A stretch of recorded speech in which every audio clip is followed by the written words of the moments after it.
Hey, what's up, guys, and welcome to another edition of the Heat Seeker Sports Best Ball Podcast. Today, I'm joined by Draftcheat, who is an OG in the DFS content industry.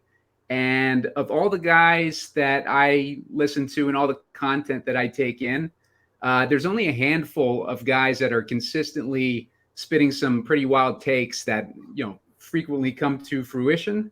And Draftcheat is definitely one of those guys. He's also a very entertaining follow over on Twitter, aka X, at Draftcheat. You can follow me as well at PumaCom. And Draftcheat, it's good to have you on today. We're going to talk about some rookies, and we're going to jump into a draft together. How's your drafting going? Like, what's been going on, man? Yeah, man. Thanks for having me on the show. We've obviously worked together a lot in the past, and good to reconnect today, talking some NFL best ball. What are we, 2 weeks now out from the first Thursday night game of the season? Chiefs-Lions should be a good one to kick us off. So, yeah, couldn't be more excited for the start of NFL season. I've been kind of jumping in the basketball streets really over the last couple weeks, do a lot of stuff in the DFS industry, especially with baseball. So usually get a little later start, but certainly all the way in at this point. Feel like I'm pretty much all caught up on everything and kind of finely tuning things leading up to the season. And best ball can certainly help a lot with that. So, yeah, things are going great and couldn't be happier to be on the show and happy to talk some NFL with you. Yeah, we were talking before the show on how we think that there might even be an advantage to beginning your drafts this late in the offseason. A lot of guys will start drafting in May. Traditionally, that's what I've been doing. I start drafting in May or June and kind of draft throughout the summer. This year, I got a later start. I started, like in late July, early August, and I feel like where I'm at right now with my teams, I'm a lot happier than I've been the last few years. And I feel like a lot more of my teams are still alive. I haven't drafted, really any dead teams with injuries or finding out guys aren't making the cut in training camp or whatever. What's your experience with this now versus what you've done in the past? I don't know. Like when do you typically draft this late if you're doing best ball, or is it a new thing for you this year? Yeah, I think typically jump in the NFL streets, start, even catching up on all the news and stuff. I'm not really someone that follows it 365. I mean, of course you see, the signings, free agencies on Twitter, and you follow the NFL draft a little bit. But for me, when I really start diving in, it's typically the MLB All-Star break. Have a kind of a week off during that time in the middle of July, get all the news, and then, start drafting in August. And I'm 100% with you. I said this in the past, but to me, if you're trying to, increase your edge or your ROI as high as possible, I think it's more beneficial to draft closer to the season once we've got some preseason data, once, some of the injuries have come that are going to knock players out. And the reason I think is threefold. One, you can kind of avoid those injuries that produce dead teams if you're drafting in May or June or July. I mean, it sounds kind of silly to be having a bunch of dead teams before the season even starts for a best ball format where you can't replace any players. So that's one. Two is just even beyond injuries, you have a bunch more information about, what these teams are going to do, who they like better. Obviously, the preseason snap counts, all that stuff I think is important. So you have all that information. And then the third one, and maybe the biggest of all that I think goes overlooked, if you're drafting in May and June, you're drafting against the hardcore of the hardcore players, right? Who are following all the news, who cannot wait to get in these best ball drafts. Whereas, man, you get to this time of year, like NFL fantasy football is an enormous industry. There's so many players, all the promotions that DraftKings, Underdog, everyone else is running that are drafting for the first time. Maybe they're just doing one best ball draft. There's plenty of people that just do one. And listen, I mean, you can look at the teams that you draft against after a draft is done. And I personally find a lot of them are kind of drafting without any correlation, drawing somewhat dead, I think, before the season even starts. So obviously you sacrifice, right, the ADP values, maybe, a guy you're getting in the 17th and 18th round, now he's going in the 12th or 13th. To me, that's not that many players. And to sacrifice those players is fine because, for one, those players moved up for a reason. Now we're like more sure about their roles, or they're looking better. So I don't mind taking those players a little bit higher. So yeah, I do prefer to draft closer to the season in general. Yeah, and that's a good point there with having fresher people joining these drafts later on, because the hardcore guys are pretty much maxed out at this point, so they don't have much left to draft if they're entering the best ball mania like we're going to do. They just got to get on their wife's account, right, and get another 150 of them. So always like having talking to Draftcheat about like rookies and stuff like that. He always has a good finger on the pulse of the rookie scene leading into the seasons, and he's able to, like I was saying, like kind of come up with these takes that guys that nobody's really familiar with once the season starts. And so this year wanted or in this show I wanted to go over some of these rookies with him. We're going to highlight 5 of them. And then once we get into the draft, we'll talk a little bit about some more, but just wanted to highlight a few of these guys. And one of the ones that we wanted to talk about up at the top was Jordan Addison, with Draftcheat being a fan of the Vikings and being well familiar with the team and how they might utilize Addison. It was a perfect guy to start off talking with at the top here. What do you think of Jordan Addison, Draftcheat? Yeah, obviously Vikings first round pick, and I think going to have a big year for the Vikings. I think they got big plans for him. If you look at just the makeup of this team, I mean, last year they had the corpse of Adam Thielen, who I think, like, his yards per route run, all his metrics have been in decline like 5 or 6 straight years.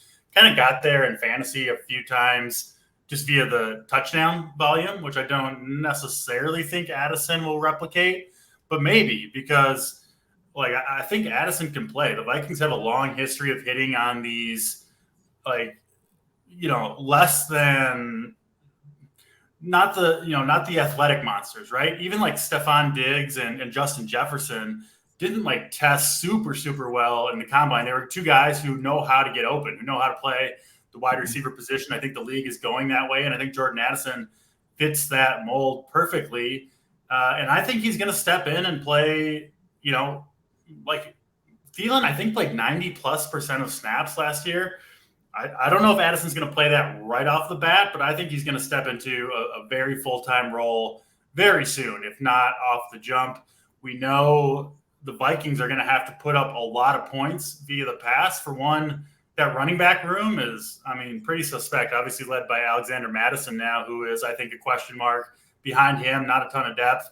And the Vikings defense is absolutely awful. I think a bottom 5 defense. I think they'll be in the bottom 5 in points allowed, which means that they're going to have to throw, right? Kirk Cousins, not the best fantasy player himself, but man, his pass catchers get there. His receivers get there. We've seen it time and time again. He doesn't run the ball. And I think the Vikings could struggle to score on the ground.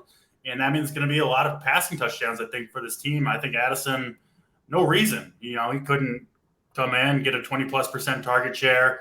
I think, 90, 100 catches, 1,000+ yards, 5, 6+ touchdowns would absolutely get there at his draft cost. And yeah, I expect big things. I'll be surprised if he is a bust, barring, injury at his draft cost. And I think he's potentially a big hit. I mean, I think he can get there alongside Justin Jefferson, but I mean, God forbid something happens to Jefferson himself, via injury or whatever. I think Addison would step into the number 1 role in this team. Really not a lot of depth on the Vikings. And KJ Osborne, I think he's just going to be kind of the field stretching, not a huge target share type guy. So yeah, very high on Addison this year. Yeah, KJ Osborne, he's a like a 3rd-year receiver, and he's shown some I like him a little bit where he's going, but I just don't think he's by any means an alpha wide receiver. Right. Yeah. So yeah, good opportunity for Addison there. We know that Hawkinson will probably be getting a decent amount of those targets. So it'll be interesting to see, how the pecking order shapes up now with Addison on the team. So another receiver, since we're speaking about receivers, is Quentin Johnson. The Chargers picked him up. Chargers finally get an offense where they have an offensive coordinator coming in in Kellen Moore, who's going to probably open up Herbert's game a little bit, give him more opportunity to throw downfield. And they bring in Quentin Johnson in the draft. And there's a lot of hype on Quentin Johnson right now, but Draftcheat might have a different opinion of him. DC, what are you thinking on Quentin Johnson here? I think he's kind of a boomer bust type pick. Obviously, kind of an athletic freak. But, man, if you look at, if you play college football at DFS or watch the tape, I'm just not that impressed with his skills as a wide receiver. I kind of think he got there on a lot of broken type plays where, kind of little screens that he would catch, break the first tackle of a inferior athlete out on the edge, and then, take it 70 yards untouched to the house. And so some of the metrics that you're looking at, yards after contact, after the catch, some of the things that people that are high on Quentin Johnston really like. I kind of think a lot of fluky plays. I don't think he's a very good route runner. I don't think he's going to be great at getting open. I don't think he's got great hands. Just kind of the opposite of Addison, right? He's a physical beast who could dominate at college because of that. But yeah, in the NFL, I think he could struggle. And I mean, they've still got Keenan Allen, obviously Mike Williams. Josh Palmer had a pretty damn good season last year. And, we've got Johnston going, what does he go, 6th, 7th round now, somewhere in there around pick 80, 85. Josh Palmer can get free at the end of drafts. I wouldn't be surprised to see Palmer be the starting wide receiver to start the year and perhaps hold that job. So, yeah, I'm very, very in on the Chargers passing attack this year, really the whole offense. But Johnson is the one guy that I'm not really drafting. A little bit scary, right? I do think the upside is there, but he's a guy I'm fading for the most part this year. Yeah, he's not a guy that I've been actively trying to draft, but if he falls to me at the right price, I'll take him. But not, yeah. I'll still take him on Herbert stacks, right? Where I miss out on Mike Williams or something like that if he falls. But I just don't think. I think he's going to be like a 2 to 3 target guy per game, especially at first. Maybe he'll grow into a bigger role, but I'm pretty hesitant on him. Yeah, that's one thing to remember with these rookie wide receivers too, is a lot of people get excited about them in the preseason, and then the games start, and half the time they're barely on the field. So keep your expectations in check with a lot of these rookie receivers, unless they're in a really good situation. And it sounds like Johnson's got quite a bit of target competition with obviously Keenan Allen and Mike Williams, and then they got Austin Eckler who takes a lot of targets. Yep. That might change this year with Eckler with the new OC. But yeah, so something to keep in mind when drafting Quentin Johnson. Another guy that we wanted to cover at the top here is Zay Flowers. One thing, I was listening to Warren Sharp podcast this morning, and Warren Sharp was talking about how Baltimore is using a lot more 11 personnel in the preseason, and it's kind of tipping their hand a little bit that they're going to be opening up that passing game, just like they've been talking about now that Todd Monken is the offensive coordinator over there. So that's good news for all the pass catchers in Baltimore. And right now, Zay Flowers is finding himself in a really good spot with only Odell Beckham kind of dusty coming off of ACL. And then you got Roschon Johnson, the guy's always hurt. And then you got Mark Andrews, pretty much just a target competition. What are you thinking there with Zay Flowers, and what do you kind of project for the type of year that he might be able to have, DC? Yeah, I love Zay Flowers. Really super, super impressive in terms of his production out of Boston College. He's another one where, 5-10 years ago in the NFL, when the wide receiver mold was the big physical types, right? Everybody wanted the next Calvin Johnson. Zay Flowers is 5'9", 180 pounds. He's very, very small. But despite that, enormously productive. He knows how to get open. He's a burner. And I think he's a great fit, I think, for Lamar Jackson and this new offense. Jackson obviously can extend plays. That's perfect for a guy like Flowers who has the speed to get open downfield. We know Lamar likes to throw it deep. I think it's a near certainty that Baltimore with the new offense is going to throw way more often than they have in the past and play at a way faster pace. Two things that have held back this passing offense in the past. And I mean, let's not forget Lamar Jackson still close to his physical prime, I think, and not that far removed, despite bad weapons and I think kind of bad offensive coordinators, from an MVP season where he also led the league in passing touchdowns. So, yeah, I think if Lamar can stay healthy and kind of return to that type of play, I think Zay Flowers has a really good opportunity to be the wide receiver one in Baltimore. I don't think he'll eclipse Mark Andrews as the number one target, number one producer. But, yeah, I'm in on Zay Flowers. I mean, Odell Beckham, I think he's a very big long shot to stay healthy for most of the season, given his extensive injury history. And even Rashad Bateman, right, has had a ton of injuries. That foot thing last year that's held him back. He's still kind of being eased in. I think Zay Flowers is going to be the wide receiver one for this team, and I think he's got enormous upside as well. So, yeah, in on Zay Flowers. Yeah, I like that call. I'm with Zay Flowers too. Shifting gears, we wanted to take a look at least one of these running backs rookies that are starting this year. Bijan Robinson has probably been covered a lot. We'll cover him during the draft, but Jahmyr Gibbs is a running back that was surprisingly drafted by Detroit in the first round, really early in the first round, and he knocked DeAndre Swift out of Detroit. So they also brought in Montgomery as probably going to be the lead back, with Jahmyr Gibbs maybe playing more of a supporting role at first. But where do you think this is going to go with Jahmyr Gibbs? And is he being drafted too early? I think you can make the case he's going a little bit early, but if you look at the history of running backs drafted in the first round, they almost always get a big opportunity in their rookie year. I also think this is a great offense for Gibbs to go to with the Jared Goff-led offense. Outside of Amon-Ra St. Brown, the wide receiver room here is, just not a lot of guys that can demand targets. I think they're going to have to throw to their running backs. David Montgomery is a fine back, but very much lacking in explosiveness, which is what Jahmyr Gibbs brings to the table, right? I mean, he ran a 4.36, 99th percentile 40-yard dash, was targeted all the time out of the backfield in college. I don't think there's any question he's going to be the third down back, the passing down back, 2-minute, 4-minute offense, all that good stuff for a high-powered offense. He'll get some base work too, I think.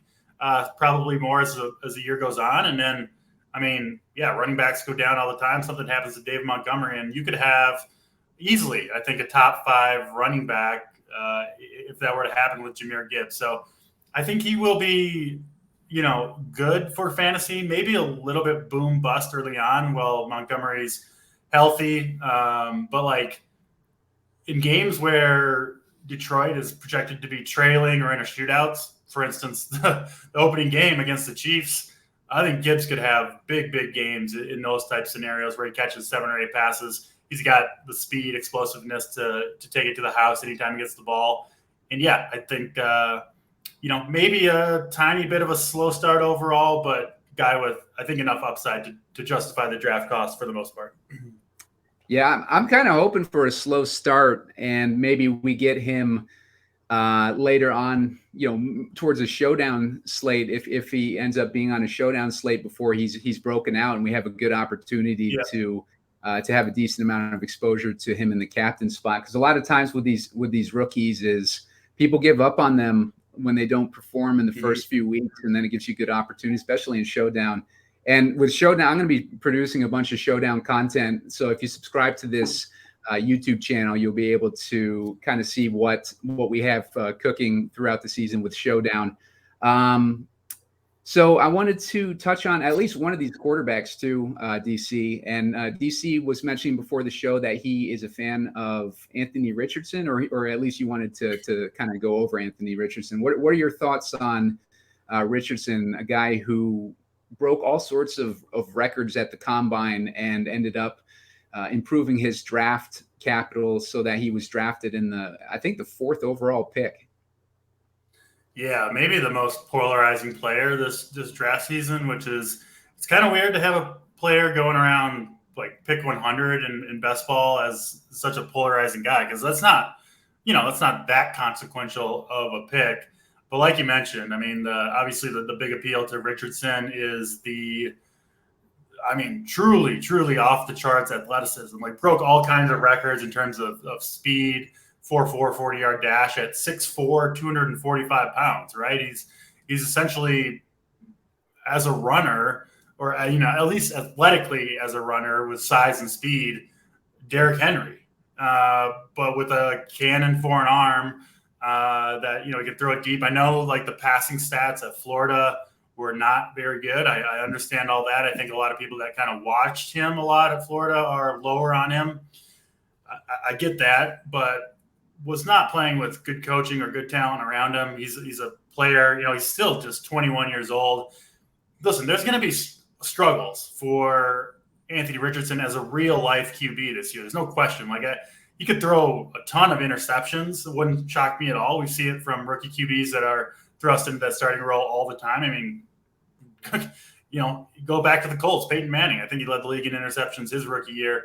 But the truth is, for fantasy, interceptions aren't necessarily a bad thing, right? You kind of want the best thing that you can happen in DFS for your starting QB is to throw a pick six on the first play of the game to get the shootout rolling, right? So I think people are, the people that are detracting against Richardson are, at the end of the year, he wasn't very good as a real life quarterback. That's not my argument. I just think with the athleticism that he possesses, I think he's going to run it all the time. Like I just think going to have multiple 100-yard games. We saw it with Josh Fields last year, where you don't have to be a good passer to put up slate-breaking fantasy performances. He's not going very high in best ball. And the Jonathan Taylor stuff, I mean, it's looking more and more like Taylor is maybe not going to be a Colt. I think he could be traded or sit out the year, or I don't know. It seems like that situation is deteriorating almost by the day. I mean, this Colts team, are they really going to be handing it off to guys like Deion Jackson and who's their RB1 even behind Jonathan Taylor if he's out? Like, I think Moss, I think he has a broken arm. So I think like if you're the Colts, who also have probably a bad defense, I think Richardson has a decent chance to lead all quarterbacks in the entire NFL in like total opportunities, right? Dropbacks plus rushing attempts.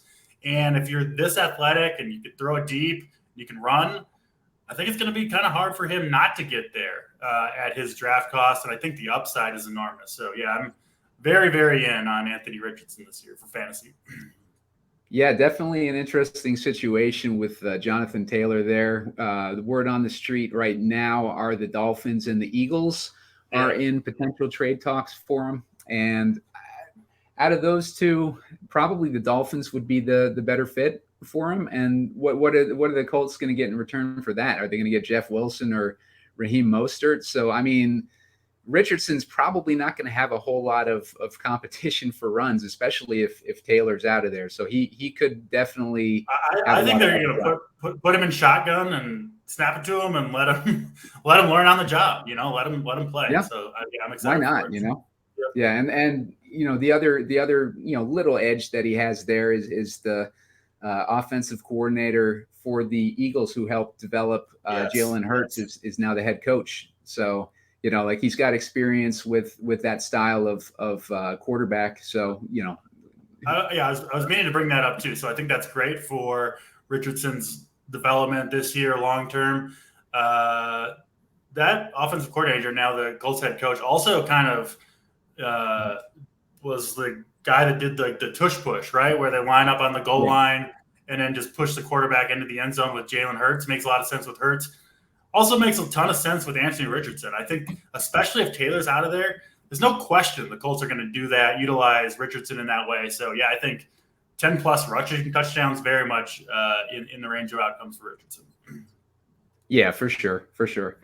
All right, DC. So we can take this opportunity now to check out and test the waters on this Best Ball Mania draft. If you want me to jump in, let me know when you're ready. I'll jump in and test it out and see if we have enough space in there. Ah, shit. Drafting starts as soon as I enter it. Here, let me let's both jump in one right now.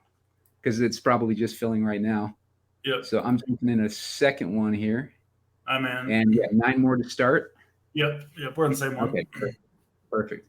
Yeah, so that one at least will be in together. I'll see. I guess I'll see what the auto draft gets me in this other one. But yeah, like take another opportunity just to let people know about Heat Seeker Sports. We are only on YouTube right now, YouTube and Twitter. So make sure to follow us over on Twitter and make sure to subscribe to the YouTube page. As I mentioned, we're going to be producing a whole bunch of Showdown content throughout the season. And Draftcheat, why don't you tell us where we can find your content this year? Yeah, I'm over at runpuresports.com. Obviously, we've been around a while. I do a lot of, well, really all sports for them, but obviously focusing in on football with the season approaching.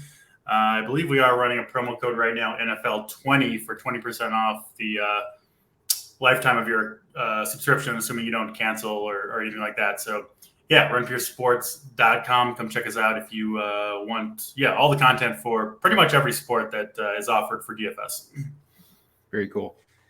Yeah, and like I said before, I've worked with DC now at a couple companies, and he is one of my favorite analysts when it comes to like getting picks off guys, and he does some great shows during the week. So make sure to check him out over there.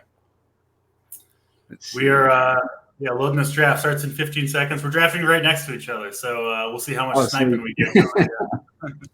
All right. How many of these best ball millionaires have you done? So with the best ball mania, so far I've done I think I've done about like 4 or 5. So I haven't done a whole bunch. I did a bunch of puppies. That was what I was mainly focused on for probably the second half of July, kind of leading into August. And I've been trying to maximize the knowledge that I have when I'm doing these best ball manias, because I don't want to burn like $25 on like a contest when like anything can happen, just as we were talking about before, leading into a season. So yeah, it's good to draft the puppies in the meantime too, because the puppies only take place in like one field of time, you're in one segment of time with the puppies versus the best ball mania, which is drafting throughout the summer. So at least with the puppies, if some bad news happens that doesn't break your way or whatever, at least like there's not like it's not going to bury you like it would in a best ball mania, I don't think. Yeah, that makes a lot of sense. So I had the 5th pick, chose Kelsey. You had 6th right after me, went Cup. Yeah, it was between those two for sure for me. But I've got kind of for the brand, I got to go with my Chiefs and watch Travis Kelsey. Right, there's no way he can do it again at age 34 now. Right, he's going to come crashing down to earth. Man, that's what I thought last year too, and I was avoiding him last year, and the guy ended up, every team that he was on pretty much ended up advancing. So it's crazy how he can keep putting up like these numbers and do it again. Yeah, exactly. Because there's no target competition over there really. Like we're looking at Kadarius Toney, we're looking at Sky Moore, and you're Chiefs fan still, right? Yeah. DC, you like the Chiefs. So what's your read on how that offense is going to play out with the passing game? I mean, I think they're going to rotate 6 or 7 receivers at least to start the year in week 1. We'll see if some of them can emerge or injuries, but I think it's going to be similar to last year, honestly, where Mahomes is going to put up a monster season. I think he had his best statistical year last year in terms of like the advanced metrics. And I think it's going to be a ton of Kelsey, and then the running backs are going to rotate. The receivers are going to rotate. I mean, who had the best year as a receiver for Mahomes last year? Juju, I think, but he wasn't that great. I mean, MVS, like they've got so many guys that I think they're all okay, and they're all going to have like perform well, when they're targeted. But I just don't think the receivers themselves are going to have monster years, even though Mahomes can kind of get there anyway.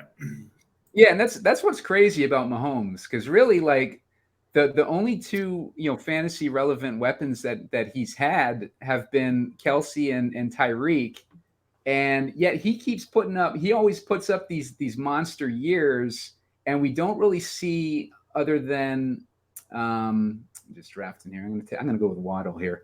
Other than, like Tyreek and Kelsey, we really don't see like these monster, fantasy years out of anybody.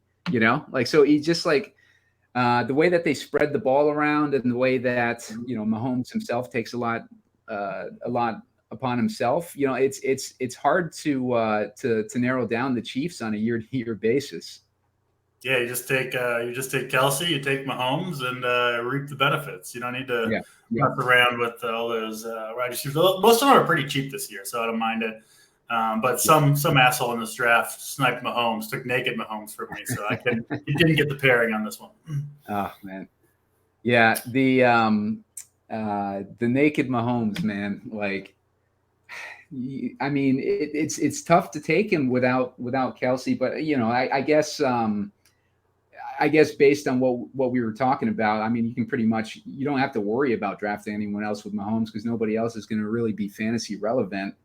But with Kelsey too, like, a lot of times we'll talk about, not wanting to be a year late with drafting a guy, like, and drafting him in the year that, he finally, ends up shitting the bed.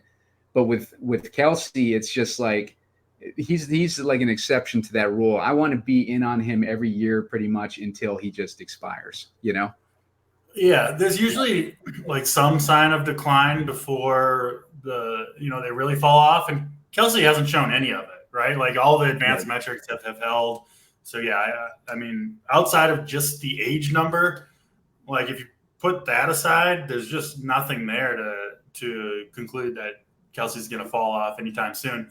It'll happen, I think, in the next 2 or 3 years, but I think there'll be some warning sign before it does. Yeah. So DC's up here. What do you got on your mind right now, DC? So I've got Pollard and Kelsey, which I like as a start. Really good options here, actually. I'm going to go with I'll snag Lamar. I'm a believer. Could have actually gone Andrews and hoped to get Lamar on the way back, but I think we're too far out where I don't think that would actually happen. So, yeah, Lamar, Tony Pollard, Travis Kelce to start for me. I've been drafting a lot of the Browns this year. I'm going to go with Amari Cooper there. Like, I like him this year. Last year he played really well, and Deshaun Watson hadn't even started playing yet, and so seems to be comfortable over there. We'll see how he does with a full season of Watson with him. But DC, a lot of people in the best ball streets will talk about, like drafting techniques and stuff, whether it be hero RB, zero RB, or whatever. Do you subscribe to any of that stuff? And if so, like, what's your favorite technique, or what is your strategy usually when you're drafting? So I don't have like a set strategy that I use each and every draft. I like to see what happens in the first 2 or 3 rounds and build from there, right? I am a big believer in changing your strategy up each draft depending on where your early capital goes. Like, for instance, I mean, good example here. You started 3 wide receivers in a row. And so, like, if I'm you in a draft like this, if you're going to have a team that can compete for the big prizes, right, at the end of the year, or even like in this specific tournament, there's even a regular season prize plus the $3 million in week 17. You have to assume that your first 3, 4, 5 picks are going to contribute massively to your roster both all year and in week 17. So, like, if I'm you, I'm going to maybe draft, 5 or 6 total wide receivers, whereas a team that starts running back heavy, maybe you take 8 or 9 by the end. So I think you should really, or at least I try to really balance my roster based on the early draft capital allocation is how I do. And then I do vary a little bit, like over on DraftKings, where I've done a bunch of best ball stuff.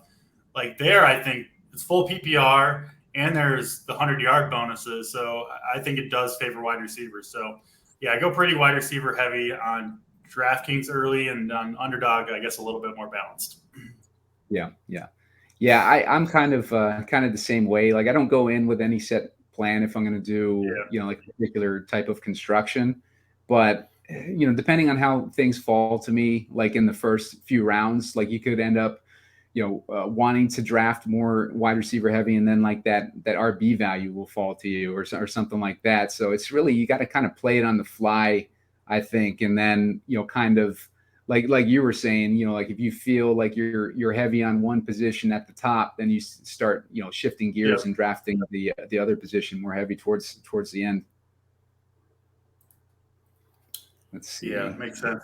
You're coming up here. I assume you'll get away from wide receiver here, but we'll see. Yeah, I got 2 week 10 bye weeks. Bye weeks is a big thing with me too. I don't like Hopkins. Let's see. I kind of like Breece Hall, but I'm going to go with Justin Fields here. Nice. Just because, he's a guy that we've seen what he can pull off when things are optimal for him, and he had a monster year last year, and he's shown like the type of potential, and it seems like every year he's getting better. And Chicago seems like they're in a better situation this year, so I'm going to go with Fields on that spot. And DC, you ended up going with Christian Watson there. So, what are your thoughts on Watson this season? Yeah, well, I didn't have a wide receiver through my first 3 picks, so kind of had to choose one. I thought in round 4 he had slid a little bit past ADP. I mean, we saw just the massive explosiveness from Watson last year when he was healthy. And I don't know, I've got a little bit of growing faith in this Green Bay passing offense. Jordan Love looks pretty good in the preseason. I thought he looked decent last year when he got a chance. And Watson, I mean, just a hugely explosive player who, yes, a small sample size, but I think we saw enough to at least prove his upside, right? I think his floor is very much in question. But we're looking for big spike weeks, and I think Watson could absolutely deliver one. And I do really like the week 17 too. Packers at Vikings, obviously in the Dome in Minnesota. Could see a potential shootout there. One thing I'll say about Love too is we've kind of been watching Hard Knocks, and you see the relationship that Aaron Rodgers has kind of been forming, helping out Zach Wilson, helping Zach Wilson to develop, and a lot of it's the way that they edit the show, but you can see that Wilson is kind of taking that mentorship and he's improving as a passer. But like, think of Jordan Love's situation. He's been playing under Rodgers now. He was playing under Rodgers for 3 years, so he had 3 years of that mentorship. And when Love came in the game last season, towards the end of the season, when Aaron Rodgers got hurt and Love had to come in for him, like Love looked great.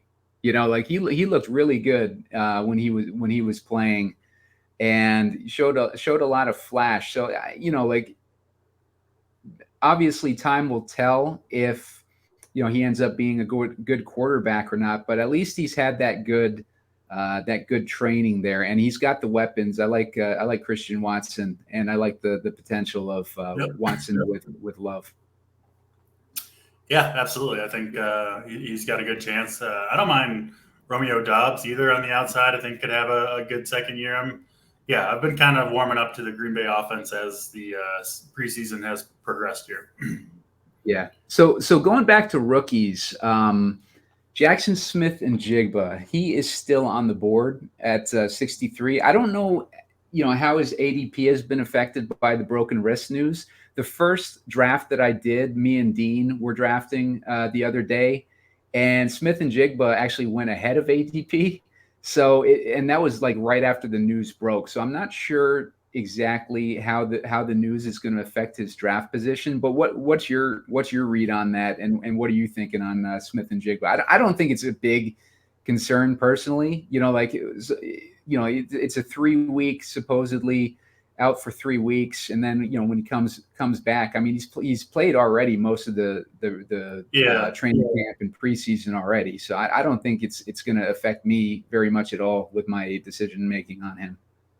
Yeah, I like him as a player. I really like that Seattle passing game.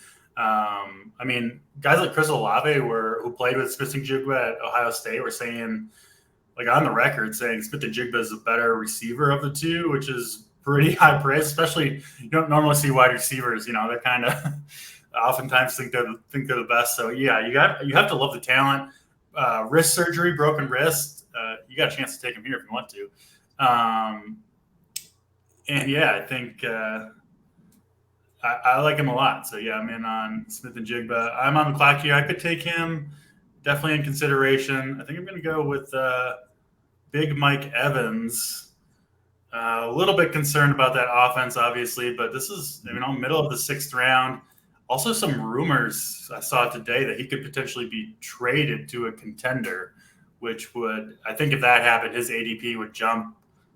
I don't know, a couple rounds, depending on where he ended up. So I still think he's got enough left in the tank to have some big weeks. So yeah, I do like Mike Evans.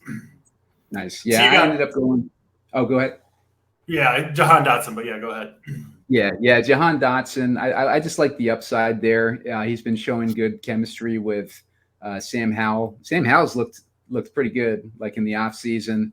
I remember Sam Howell last year. He did an interview before the season started with Mooch over on NFL Network, and I just that interview. Like Mooch interviewed all the rookie quarterbacks last year, and Sam Howell's really stood out to me. He seemed like a really intelligent player, and I was looking forward to seeing how he might perform. Like when he finally got an opportunity, I think he only played in one or two games last year, but this preseason and throughout training camp, he's gotten a ton of good buzz. And Jahan Dotson, he definitely showed flash last year before he got hurt. But I think he's like one of those big time year 2 wide receiver breakout candidates. Yep. So I really like Jahan Dotson and kind of taking a chance on him.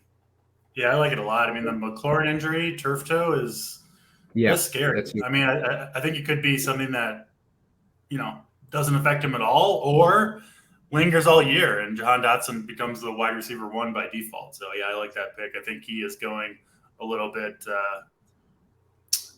I think getting him at ADP is certainly good with Dotson. I've got a chance to get Zay Flowers here, obviously pairing him up with Lamar Jackson. Can't pass that up. Yep. I'm going to go with Javonte Williams here. I just like the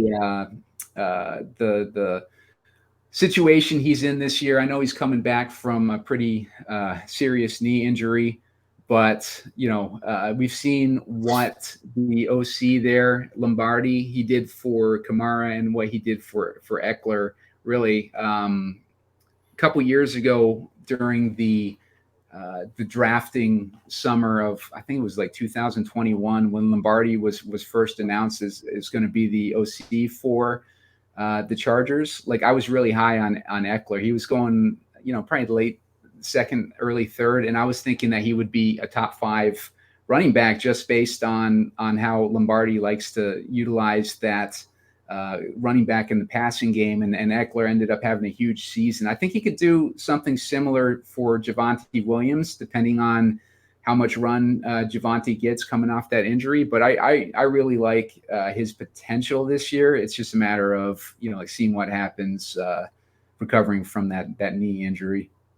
Yeah, I love it. I would have he would have been my pick if Zay Flowers wasn't there to pair with Lamar. There's just no way I could pass that up. But I think Javonte, massive talent, and I mean he played in preseason week 2, right? He got carries. I mean huge knee injury is obviously a worry, but like the science behind that knee injury recovery has really gotten better over the years. And I mean, if they didn't feel pretty confident about his health, he certainly wouldn't be playing in preseason games. So yeah, I think he's going too far in drafts. I agree with you.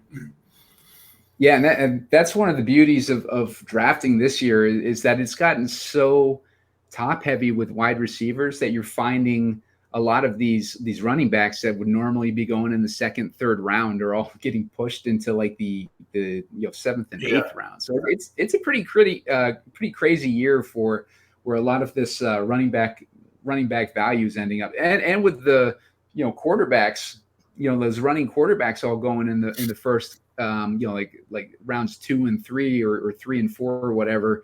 They are helping to push these running backs back too. So you're finding a lot of running back value once you hit that 6 through 9 rounds, and then it thins out quick once you pass round 9. It seems like. Yeah, absolutely. So we're approaching. We're getting to some more of these rookies here, DC. I'm just going to draft real quick. I mean, Cam Akers at pick 90, like his ADP is 70. I'm not going to pass up on that value. I'm not super high on Cam Akers, but I don't have a ton of exposure to him. And, this puts me at a spot where I got 3 good running backs. I can just focus on my wide receivers here. So I'm going to just take that value. Yeah, I snagged a double stack here, Rashad Bateman with Lamar. Obviously, don't have Andrews on this team, so kind of, betting on Lamar big season. I did consider a couple running backs there. Both I like Isaiah Pacheco. I do think he's going to get a ton of work for Kansas City. I don't love having Kelsey and Pacheco on the same team. Obviously, they're kind of directly competing for those touchdowns, right? For Week 17 especially.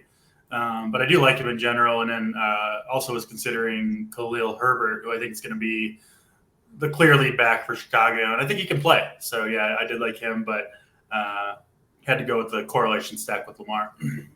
Yeah, I like that. Like my correlation is a looking a little fuzzy right now. It's kind of hard to find stacking partners for Justin Fields, like a guy that's primarily. I think but Mooney goes pretty late. I like him as a stacking partner. But yeah, same here. And Cole Kmet goes late too.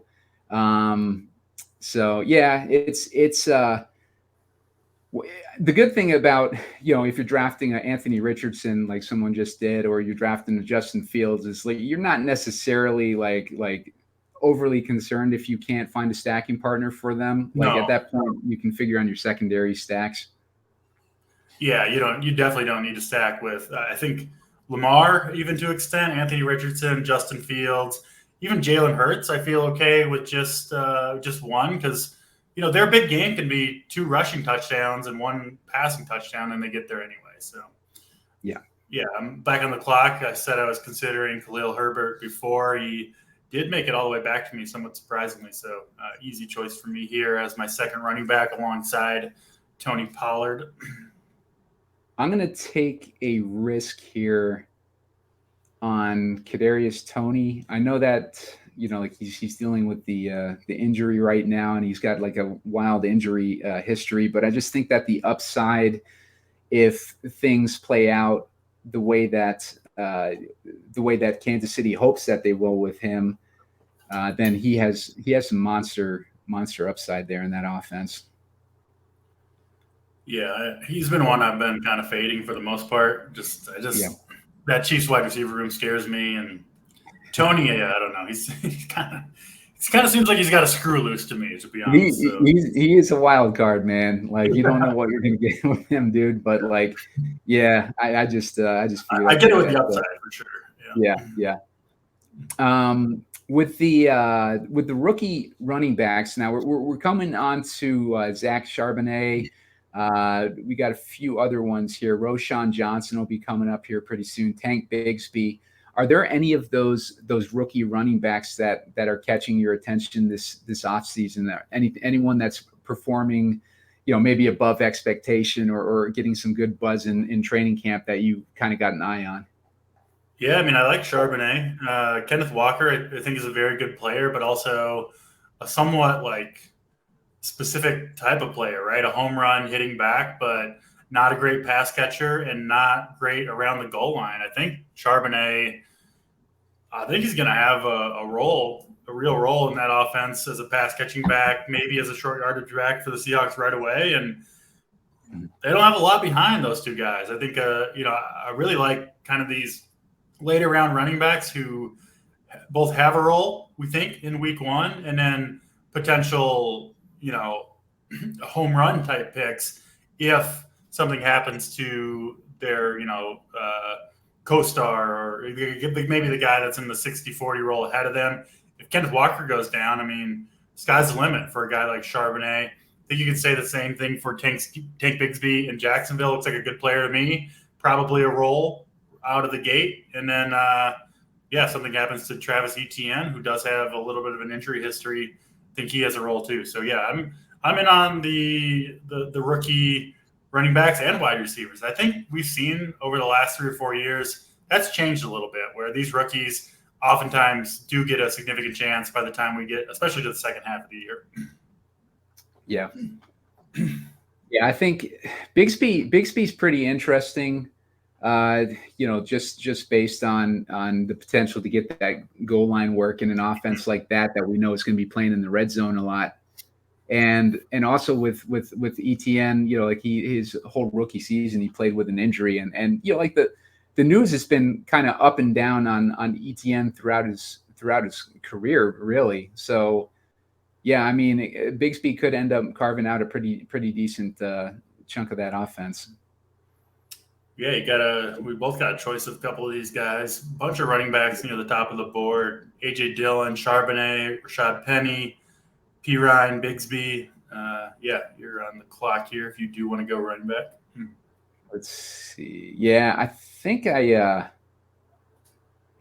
might go with Charbonnet here. Just knowing how much the Seattle offense likes to run the ball.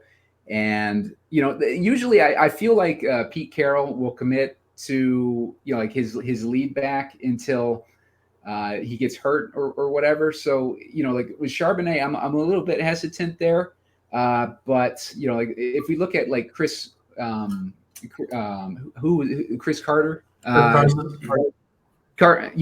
like the past, 5-6 years or however long he was playing, like it seemed like every season people were thinking, oh, this is going to be the year that he gets overtaken by, the fresh new running back or whatever. And Pete Carroll just kept committing to him, guys like Penny were on the back burner, and guys like that they were drafting pretty high were on the back burner while he was outperforming. So, it's kind of it's going to be kind of an interesting situation to see what kind of work Charbonnet gets. But, with Kenneth Walker, he had a decent season last year. When I listened to the analytics guys, I hear that he didn't necessarily perform with the analytics, but he looked good to me when he was playing from an eye test. But yeah, what are your thoughts on Walker, DC? Do you think that Pete Carroll will keep him in there, or do you think that what you're saying, Charbonnet has a legit chance? I think it'll be like a 60-40 split in Walker's favor to start, but I think both guys are going to have a role. I like both guys, and I really like that Seattle offense to put up a lot of points. So I have no problem with either of their draft costs. Cool. All right, so it's coming up on. Oh, it's you right now. Yeah, I was hoping to take Jaylen Warren there, but got sniped. I'll go, I guess, a little bit of a boring pick, but Jerick McKinnon, I still think is going to have a pretty big role in that Chiefs passing attack, so I don't mind him here.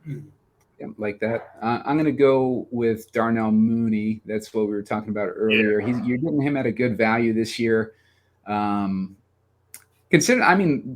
Moore is really the only target competition. Cole Kmet, obviously, but as far as a wide receiver target competition, you really only got one other guy there. I mean, I think the ADP gap between DJ Moore and Darnell Mooney seems a little extreme to me. I mean, Mooney's already got kind of a proven rapport with Justin Fields. Right. And he's a good player, a good young player. I know he got hurt toward the end of last year, but should be healthy.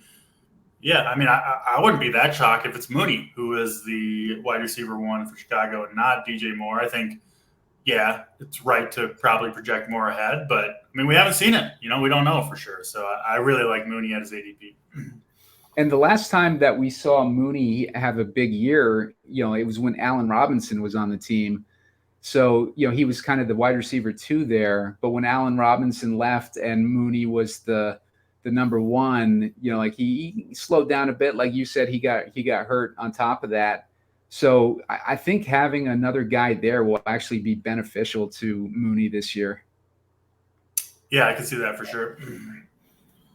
Let's see. So coming up on, let's see. I'm needing a tight end right now. I haven't really focused on the tight end too much. I noticed with the tight ends, if you don't get one of those elite ones at a good value that you like early on in these drafts, like the tight end pool feels pretty deep this year. It does. You're getting getting a lot of good opportunities in these double digit rounds. But what's your thinking here on tight end? You already drafted Kelsey, obviously, but like when's having a guy like Kelsey? When's the next time you think you'll target your tight end too? Probably the last couple of rounds. I'm banking on Kelsey having a big season, not really needing a tight end too outside of the bye week. So yeah, if someone really fell that I thought could produce, where you use both Kelsey and the other tight end, I wouldn't mind. But once we're at this stage, I'll probably wait toward the end of the draft to get my tight end too with Kelsey, just banking on him having a big year. Obviously, I mean, if he goes down, if your first round pick goes down, it's going to be pretty tough, I think, to get there in best ball anyway. So yeah, got to kind of draft like you're right. Let's see. I'm gonna go with Schultz here, just to get one under my belt. But yeah, like I'm the same. Like I'm typically waiting until like 14th, 15th round if I still need a tight end 2 at this point. Yeah, I'm gonna take Devon Achane here. The Ravens do play. Obviously have the Lamar stack, and the Ravens do play Miami in Week 17. I know Achane banged up to start the year. Could potentially have a slow start to the year. I think he will, frankly. But by Week 17, if they're in a shootout with the Ravens, which I've been banking on for this tournament, Achane could have a big pass catching role, I think, in that game. So I do like him. For my specific team, 14, 15 picks passes current ADP. Yeah, especially if Jonathan Taylor doesn't end up there. I know it's a risky pick for sure, but yeah. Yeah. We've seen Jeff Wilson and Raheem Mostert. Like those guys can't last the season. So like the opportunity for Achane is huge this year if things go well, Yeah, things need to break his way, but could absolutely happen. Yeah, easily. Yep. Let's see. So Jonathan Mingo is another one of these rookie receivers. From what I understand, he hasn't been too impressive in training camp, but he's a big bodied receiver. Like what's your do you have any read on Jonathan Mingo, DC? I mean, I think he's going to be a starter from the jump for Carolina. He is a true athletic specimen. And we just got the news DJ Chark, who was kind of the other projected outside wide receiver, has a hamstring injury. So, yeah, I'll take a shot on a good athlete who probably is going to get a big snap share to start the year. And, I mean, why not on Jonathan Mingo? I think he's got a chance to produce for sure. Yeah, you never want to see your wide receivers with the hamstring injuries right before the season starts. It's not good. Not good. Especially if you've been drafting them all off season, which is another thing, like we're talking about. Like, I'm glad I haven't been drafting because DJ Chark's a good value, man, and I probably would have had a decent amount of him. Yep. I do have decent amount myself, so hopefully not too serious, but have some Mingo as well. I'm going I wasn't expecting, I guess it's at his ADP, but Chig is a tight end that he's a week 7 buy, just like Dalton Schultz. So definitely going to have I to need a draft third. at least one more tight end in this one. But I've been drafting 3 tight ends in these drafts anyways. Yeah, I almost always take 3 unless I get Kelsey or Andrews, or maybe even Darren Waller. Obviously, his hype is growing. I think rightfully so with Daniel Jones. Yeah. Waller's looked good in training camp, and we've seen Daniel Jones's weapons, like they've kind of been reaching for the scrap heap on their weapons. So Darren Waller, getting him to kind of take some work in that offense is a great situation for him. I think the Chiefs and the Giants kind of might have a similar thing where they have all these wide receivers rotating kind of in specific roles. And then they've got the one big tight end, obviously Kelsey with the Chiefs, but then potentially Waller with the Giants being a big target hog. Wouldn't surprise me to see their offense operate in kind of a similar way, at least in terms of the target distribution. Yeah, and we've seen Richie James, receiver from the Giants, who broke out a little bit last year, is playing with the Chiefs this year too. So they're not only rotating them in their own lineups, but each other's lineups too. So, yep. Roschon Johnson, do you have any takes on where you think he's going to fit in this offense? I know we were talking. Khalil Herbert is the starter this year, and then they've got Dante Foreman too. I've always liked Dante Foreman, but I don't like him in this situation. I would have liked to see Dante Foreman, go to a spot where he could be the lead running back, but now Roschon. I mean, he was playing behind Bijan Robinson at Texas, so we never really got to see what he could do. But I do like his athletic profile. Obviously, the Bears spent a fairly high pick for a running back. I think he was a 4th-round pick, so they obviously have some faith in him. And I did read today Dante Foreman could be a potential cut candidate, a surprise cut candidate. So in that case, Roschon Johnson would be quite a value here, I think, in the 14th round. Yeah. Absolutely. And I think one of the holdups with drafting Roschon, at least with me, was that Foreman was kind of in the way. But if they end up cutting Foreman, then that definitely gives a green light to Roschon, I think. Let's see. So coming up on my pick, I'm gonna go ahead and go for my second quarterback with my next pick, because I've been looking at Sam Howell, and I really don't have anyone that I like more than him on other positions. So I'm just going to go ahead and pull the trigger on Sam Howell. Yeah, I don't mind that at all. Just make sure I don't have another week 14 quarterback. All right, so Sam Howell. That gives me someone to pair with Jahan Dotson. So my correlation's kind of coming in a little bit better now. I ended up getting Darnell Mooney to stack with Justin Fields, and now I got Sam Howell with Jahan Dotson. So I feel a lot better about my how my team is shaping up now. Yeah, I went and snagged Tyjae Spears, rookie running back for the Tennessee Titans. He had a really good, impressive touchdown run in preseason week 2. I think he's going to be the backup behind Derrick Henry, who, I mean, let's face it, he's not going to play a ton if Henry stays healthy, but Henry did get banged up last year. Is he 30 years old now? I don't think it's the most likely thing, but running backs go down all the time. Yeah, especially older ones, and I think Spears could come into a big role if something did happen to Derrick Henry. So I kind of like him as a late round lottery ticket here.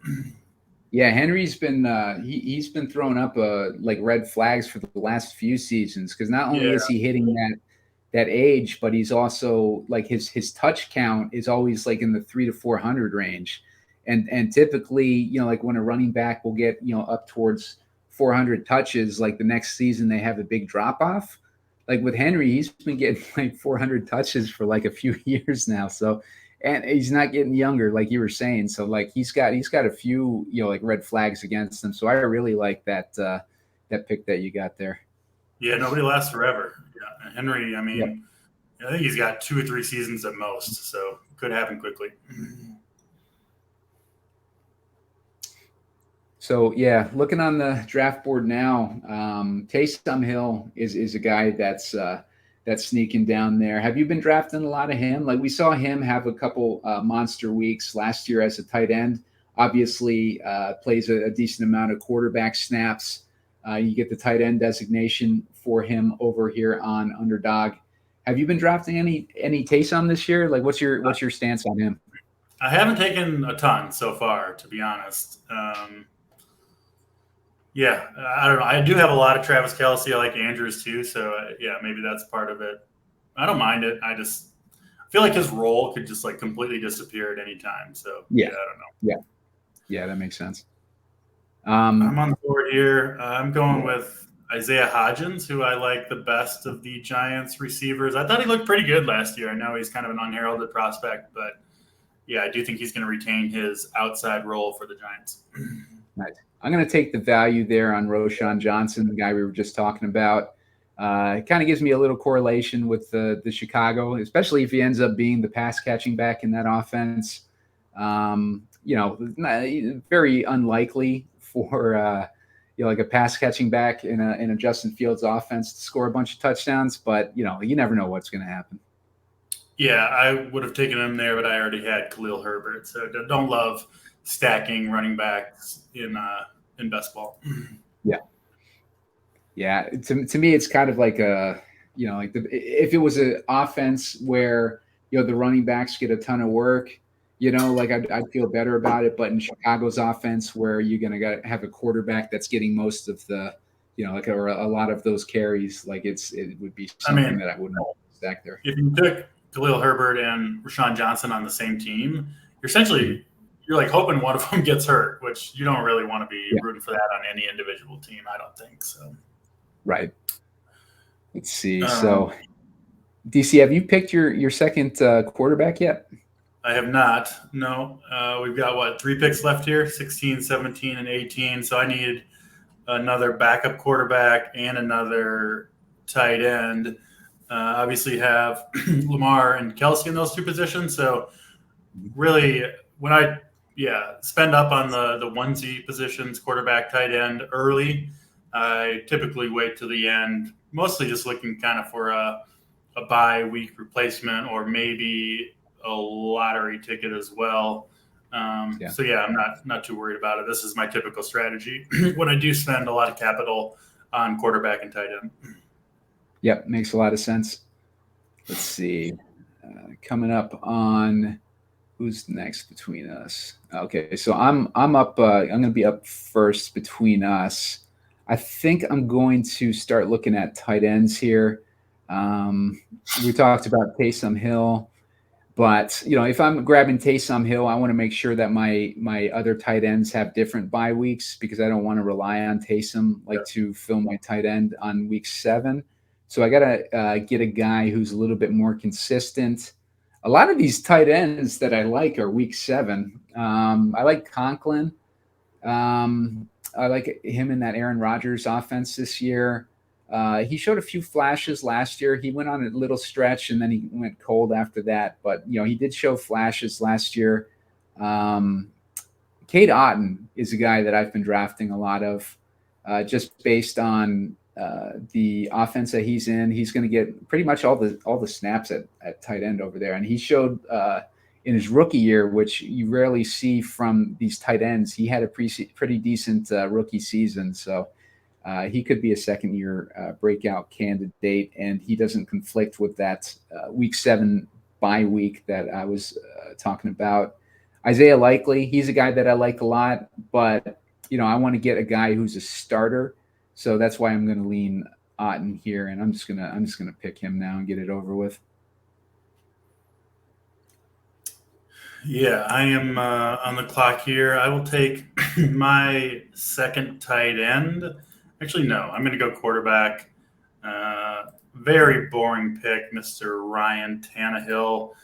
Obviously, just kind of need it for the week 13 bye, hopefully for the most part with Lamar. He is at home against the Colts in week 13, which I like that matchup for him. And I think the Titans are trying to win this year. So I do think Tannehill should keep that starting role all year long, barring injury. But, certainly not the most inspiring pick.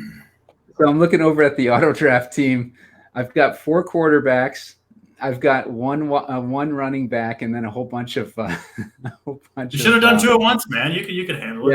Yeah, no, I should have. It's hard though, man. Like when you're trying to talk through a draft and then going back and forth. But I got to get myself some. You'll just win the $3 million on this one we did together. So you don't need that $25 anyway. I'm looking over at Jeff Wilson. He's the best one on the board over here.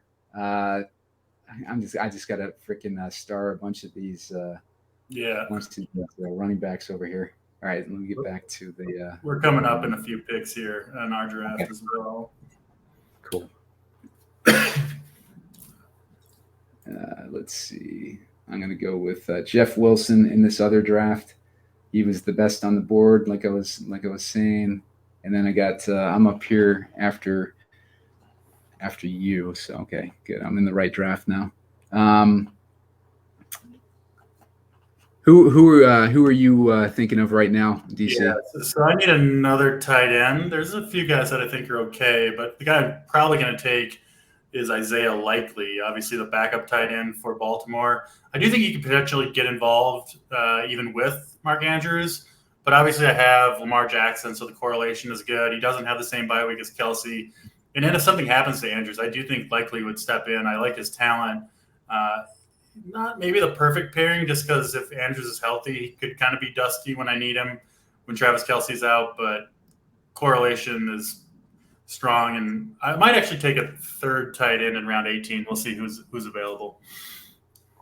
So I just went with McCole Hardman. I like that Corey Davis announced his retirement. That's good for Hardman, and he's going really late. You're getting him in the 17th, 18th round, and Hardman's obviously shown upside in the past. And like he gets to go from Patrick Mahomes to Aaron Rodgers, so he's still in elite quarterback territory. So it's good news for him. Yep, love it. All right, coming up on round 18. What do you think is your team so far? I don't think it's going to win, but I think it's from a construction standpoint, it's shaping up like the correlation is there now. I wouldn't kick it out of bed, but like it's not exactly like something that I would think is going to win any type of tournament or anything. But you never know with these things, Yeah, well, to assume you're going to beat like a billion other teams or however many damn teams are in this thing. Yeah, I laugh at the folks on Twitter. They're like, "Stop drafting Best Ball Mania now. I've got the winner," and they post a screenshot of their team. It's like, okay, everybody team, great. Yeah. Every team I see somebody post that they're all excited about, I'm usually looking at it. I'm like, well, your wide receivers are way like thin or something, like, or your running backs suck. Like it's always going to be a position that sucks in somebody's lineup because that's just the way it plays out. Like you can't have. Unless you have like you luck into complete balance, like with values dropping to you and stuff, but that is really hard to pull off. Yeah, everybody thinks they won the draft. That's part of the appeal of best ball is you can't actually lose on draft day unless you're auto drafting like you over on that other team. Yeah, yeah. With my 4 quarterbacks. I'll have to go. I'll see if I can revisit that team afterwards. If I can dig it up. Let's see. Right now, I'm going to finish up with a wide receiver. Just kind to debate on who I want. Josh Downs. He's another one of these rookie wide receivers. He's playing with the Colts. Obviously, the Colts are in like kind of a weird position this year with Anthony Richardson. We don't know how much throwing he's going to be doing. So picking weapons in general with a rookie quarterback usually doesn't pay off. But what are your thoughts here on Josh Downs this year? Yeah, I don't mind it. I think they're pretty thin at wide receiver. I think he's got a chance to carve out a role. So yeah, I think he's a fine pick. I've picked him a few times this year. Yeah. Let's see. Yeah, I think in honor of the theme of the show, I'm going to go with Josh Downs there. There we go. Finish it up with a rookie wide receiver. And I'm going to take a third tight end. You never know. Maybe Kelsey misses like 2 or 3 weeks or something, and some guy steps in and can save your team getting into the playoff round. So I'll take Noah Fant, who I think has a decent chance to have a good year with Seattle. Looks like he's healthy, good athlete, all that stuff. Yeah, I like that. All right, DC. So let's go over your team. Like, how do you feel about your team first of all, and why don't you give us a little review there? Yeah, I like it overall. Lamar Jackson, Ryan Tannehill at QB. Obviously, Tannehill just a safety net pick for the bye week, and maybe if Lamar goes down for a couple weeks, I think Tannehill will hold on to that job. So I like to go for safety over upside at quarterback when I spend a lot of capital like I did with Lamar. Running backs, I've got Tony Pollard, who fell a little bit in the second round. I really, really like him. Really no competition in Dallas. We know how explosive he is. Was surprised to see him slide past ADP. Beyond that, I've got Khalil Herbert, who I think has got a good chance at the RB1 role in Chicago. Tank Bigsby, who I think will have a role to start off the season. And if something happens to ETN, I think could be a big performer.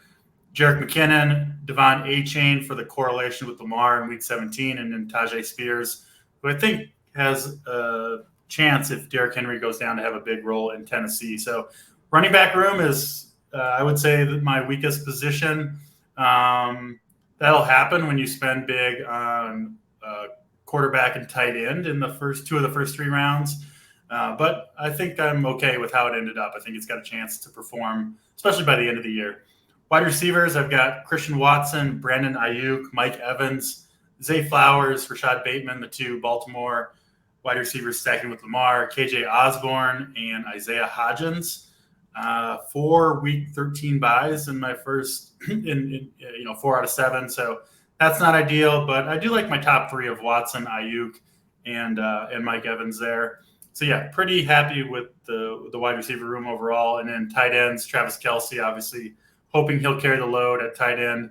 And then Isaiah Likely, another guy with Lamar, and Noah Fant to wrap it up at the tight end. So yeah, I'll give myself a B+ on this one. I think it's got at least a decent chance to compete. What about you? And I do like that you drafted that third tight end, because a lot of people aren't going to do that with Kelce. But it gives you differentiation if those Kelce lineups have a big advance rate. So there's not going to be a lot of other people in a position where they're rostering 3 tight ends, and if Kelce goes cold, obviously, that would put you at a bigger advantage over those other Kelce lineups. So with me, I ended up with Justin Fields and Sam Howell as my quarterbacks.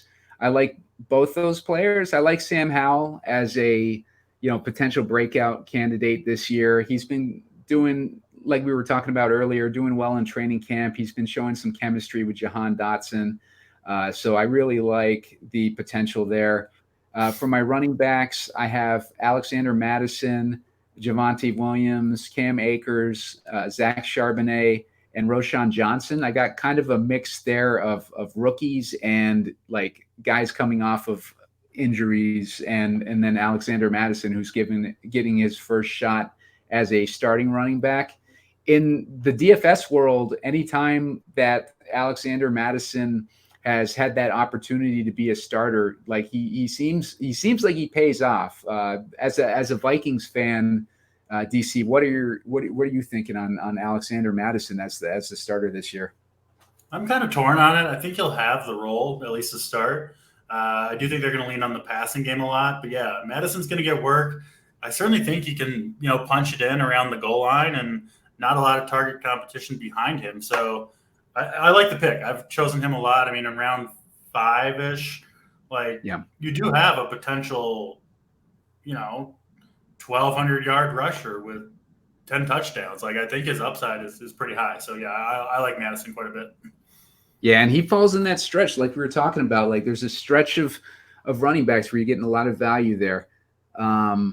So wide receivers, I ended up with Cooper Kupp, Jalen Waddle, Amari Cooper, Jahan Dotson, Kadarius Toney, Darnell Mooney, Mecole Hardman, and Josh Downs. I felt like I could take a little bit more risk on with a guy like Toney since I had kind of a stable group of running backs at the top.